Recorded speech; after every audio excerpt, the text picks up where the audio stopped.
G'day folks, Jim Langlands here from FX Charts with the currency outlook for the Finance News Network for Monday the 10th of December.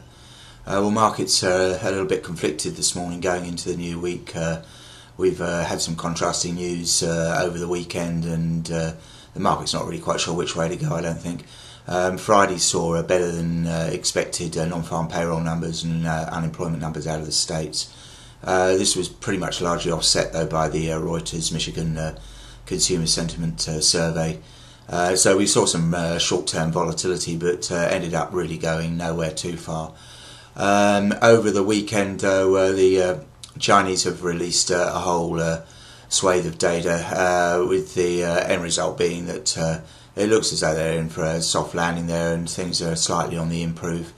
So I think we're going to see the risk trade get a little bit of support this morning. The Aussie looks reasonably bid, and presumably that'll flow through to the equities markets later on. On the other side of the coin, though, the Prime Minister of Italy has announced that he will resign.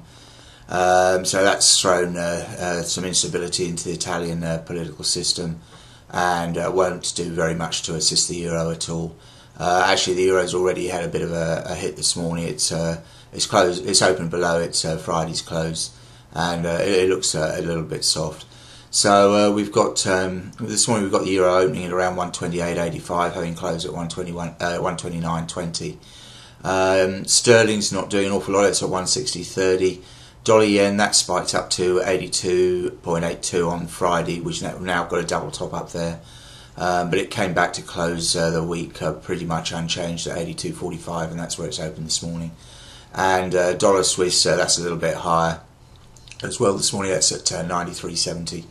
The Aussie and the Kiwi, they're both going to remain supported really by the Chinese data over the weekend, and I wouldn't be surprised to see the Aussie have a look at 105 again, and potentially to try and take out the stops above 105.20.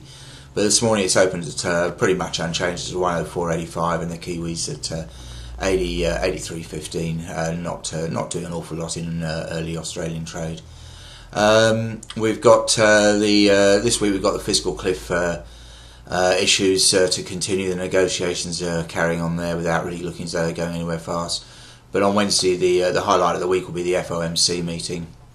So we'll have to wait and see what the outcome is there. But there are chances of an increase in the quantitative easing program as the Operation Twist comes to a close. Today we've got out of Australia we've got Australian home loans, and out of Europe we've got the Sentix Investor Confidence survey for December. That's really about it, though. There's not an awful lot out today, so I think markets will be a little bit choppy and nervous, waiting to see what happens in Europe with the political scene, and the chances of Berlusconi trying to get back in. He's announced that he'll be running for office. So that's really about it for the moment. If you do want a more comprehensive outlook on the market, go to the website as usual, www.fxcharts.com.au. And that aside, please just remember that any outlook mentioned here is a personal view only, not intended to be used as trading advice. So that's all for today. Have a very good one, and we'll talk to you on Tuesday. Cheers.